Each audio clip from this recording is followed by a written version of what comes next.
છો બધા, જય માતાજી બધાને. તમારો બધાનું સ્વાગત છે ફરીવાર મારા નવા વ્લોગમાં.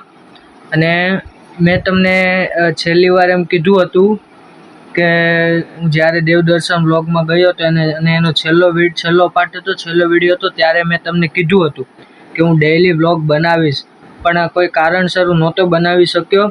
પણ કહેવાય છે ને કે જેટલી સારી વસ્તુ કરીએ ને એમાં આટલી જ વધારે મુશ્કેલીઓ આવે છે, પણ આપણે બનાવતા રહેવું જોઈએ. મને ઘણા લોકોએ મોટિવેટ કર્યો કે મારે રેગ્યુલર વિડીયો મેં બનાવવાની વાત કરી હતી તો મારે બનાવવા જ જોઈએ. અને એમ એટલા માટે મેં વચ્ચે પણ યુટ્યુબ છોડી દીધું હતું, પણ મેં પોતે જ પોતાને મોટિવેટ કર્યો અને મેં યુટ્યુબમાં વિડીયો બનાવવાનું ચાલુ રાખ્યું. અને હું વાટે હતો કે મારે એક માઇક, એક વ્યવસ્થિત વિડીયો શૂટિંગ માટેનો કંઈક સેટઅપ કે એવું કંઈક વગર આ વસ્તુ આવી જાય તો મજા આવે એમ વિડીયો બનાવવાની. તો મને એક આ વસ્તુ મળી હતી, જેમાં લાઇટ ફિટિંગ પણ છે વિડીયો માટે, અને માઇક પણ એક નાનકડું એવું સાથે છે જોઈન કરેલું. તેની પિન મેં મોબાઈલમાં નાખી દીધી છે અને હું અત્યારે મારા ઘરે બેઠો છું અને ત્યાંથી વિડીયો શૂટ કરું છું. અને હું એક બીજી વસ્તુ પણ લાવ્યો હતો, એક વોટર ગન જે કહેવાય તે મેં લીધી હતી એક જગ્યાએથી, અને તે ખાસ મેં સોલાર સાફ કરવા માટે લીધી હતી. અને અત્યારે હું સોલાર પેનલ સાફ કરવા જઈશ. પર જતાં પહેલાં હું તમને પેલી વોટર ગન જે છે કે સોલાર પેનલ માટે સાફ કરવા માટે લાવ્યો હતો તે તમને અનબોક્સિંગ કરીને બતાવીશ.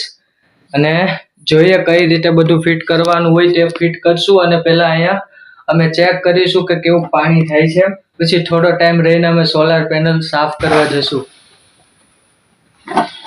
એમને ખોલ ને પછી ફિટ કરતા ને વિડીયો. જે આ બધી વસ્તુ અંદર આવેલી છે, એક બંદૂક પણ છે સાથે, અને બે બેટરી પણ આવેલી છે સાથે. એક અહીંયા છે બેટરી અને બીજી ચાર્જિંગમાં મૂકી છે અત્યારે. તો તમે પણ લાવો તો તમને એક વાત કહું કે અહીંયા બેટરીમાં કોઈ પણ લાઇટ નહીં તમને બતાવે કે બેટરી ચાર્જ થઈ ગઈ છે કે નથી થઈ. તે અહીંયાથી જ આપણને ચાર્જરમાંથી ખબર પડશે. અહીંયા જ્યારે તમને રેડ લાઇટ જોવા મળે ત્યારે એમ કે હજુ ચાર્જ નથી થઈ બેટરી, અને અહીંયા યલો અથવા તો ગ્રીન લાઇટ થશે એટલે તમારે સમજી જવાનું કે બેટરી ચાર્જ થઈ ગઈ છે. ચાલો હવે આપણે આ જોઈએ.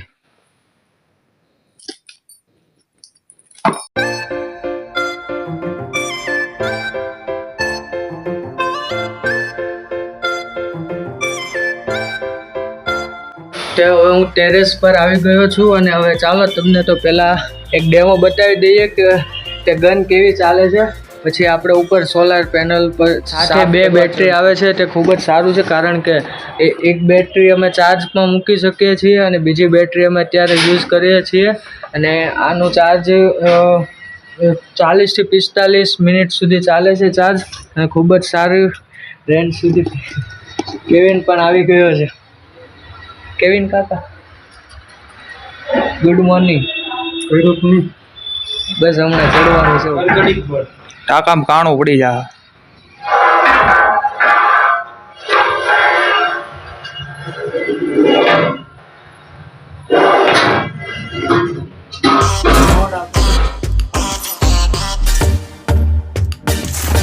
હું ઉપર ગલ્લાના અજેન્દ્રના ધાબે આવી ગયો છું બાજુમાં, અને હવે ત્યાંથી અમે સોલાર સાફ કરીશું. લાવ ઉપર બંદૂક પણ આવી ગઈ છે. જોજો કેવિન ઉપર ચડે છે.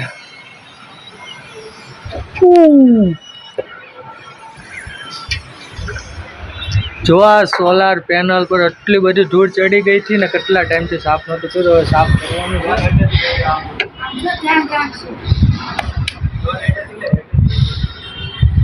છે.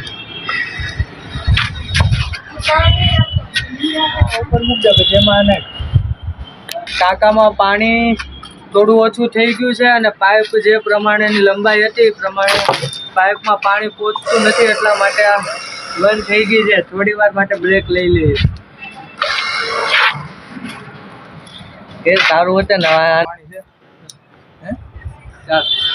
અમારા ટાંકામાં પાણી ખૂટી ગયું હતું એટલે બાજુમાં ગલ્લાના ટાંકામાં અજેન્દ્રભાઈના ટાંકામાં નાખી દીધું. આગળ જાઓ ને, હમણાં કપાળ ઉપર નાખી દીધી.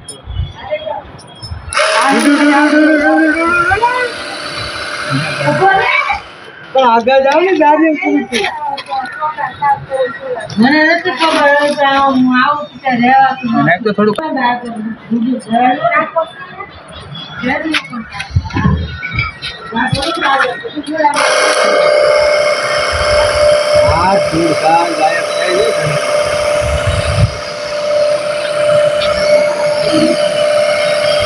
આની પછી કેવિન નો વારો છે એનું સોલાર સાફ કરવાનું આપણે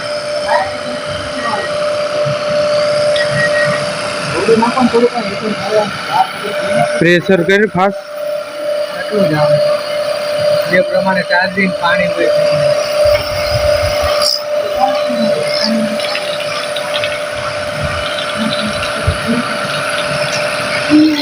ફટાફટ લેવા માટે આગળ બીજું આ બાજુ ખૂણે તું પેલા કરી નાખે ને બહુ નથી બે બેટરી ચાર્જ થઈ ગઈ છે ને બીજી ઓલી બીજી બેટરી ચાર્જિંગ માં છે ને એમાં જો એનથી બગડશે હો મિતલા એનથી બગડશે હો એ ધૂળ વાળું હોય છે તો મિત ઓલું બીજું ક્યાં છે બીજું લાવશો ફુવારા વાળું મિત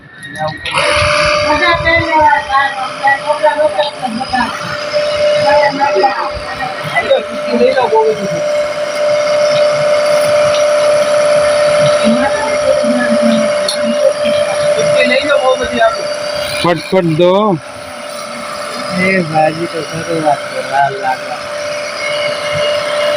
લે તાર ઘડી કોટા લાય લે મને કરવા દે લે આ પકડે લે કેવિન નો વારો આવ્યો છે મિત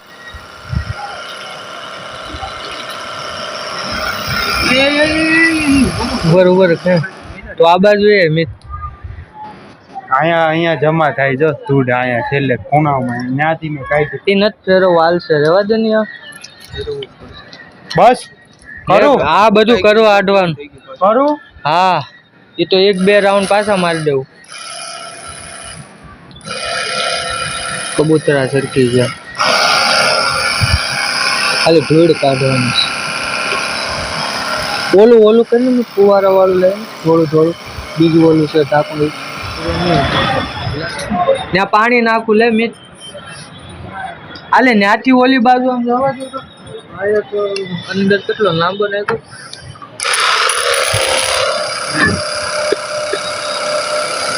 લે ત્યાં હું તો કઈ વાયર ટાંકામાં હતો કે ખાલી ઉપર જ છે થોડોક આ ફેરવવું છે એ નો ફેર બે ત્રણ વાર ઘણવું પડે ત્યારે નીકળે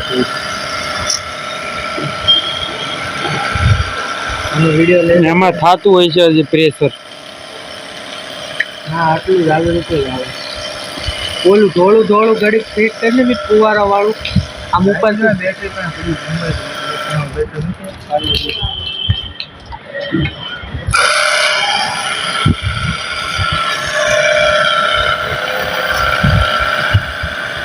પણ હરિયા મીટર હોય તો કરંટ લાગે હરિયા મીટર કરંટ લાગે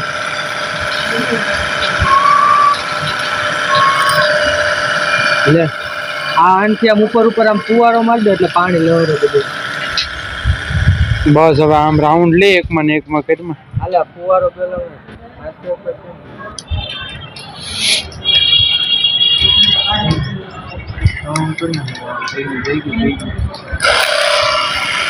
આ રેડી છે ઓલી બધું સરકી ગયું છે ને હાલે પછી નીકળી રહ્યા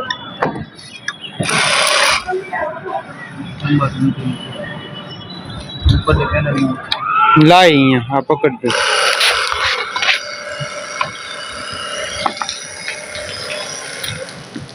નીકળી ગયું કે બહાર જ નથી હા બહાર નીકળ્યું છે ઉપર વહી આવ્યું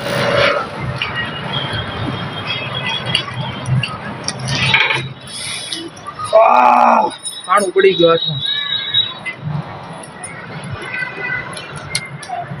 બીજી પિચકારી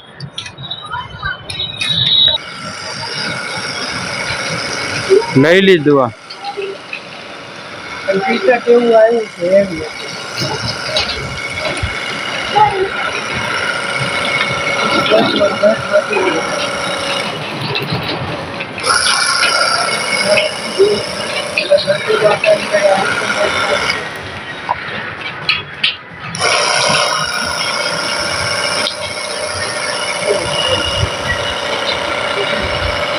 અમારું સોલાર પેનલ સાફ થઈ ગયું છે 70%, તો પણ હજુ થોડી ધૂળ રહી છે અને કાલે ફરીવાર થોડુંક કરી નાખશું ક્લીન.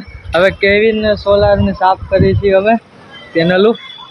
ચાલો જોઈએ. એમાંથી કેવિનના ધાબા સુધી પ્રેશર નહોતું ખેંચાણું, ઉપરની સાઈડ વોટ થોડા ધીમા પડ્યા, એટલા માટે હવે અમે ડોલ ઉપર ચડાવશું પાણીની ભરીને અને પછી એમાંથી અમે ગન ચલાવશું. અરે કેવિન મને અંબાઈ દીધી હોત તો પહેલા જોજે.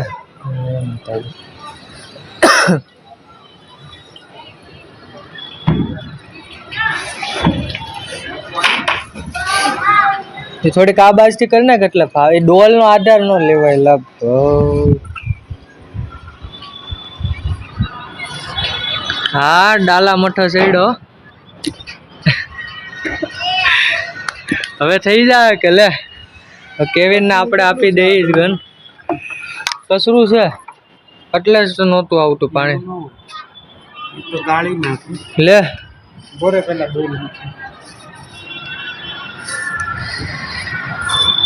ગન છે પણ વજનદાર હો, અંદર સારો માલ ભરેલો લાગે છે.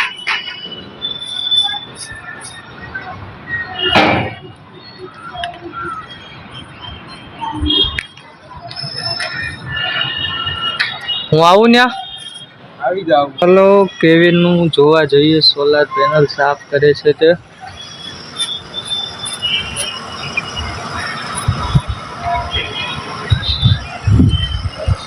હવે આવે છે કે પ્રેશર?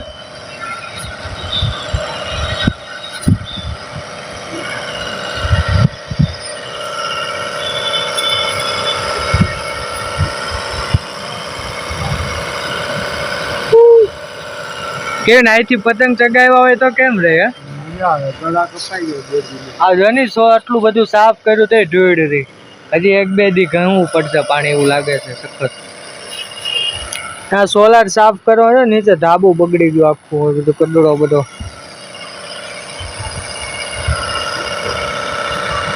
ખેતી એમ બોલતો એ ખેતી. કેવિન ખેતીને ફોન કરી.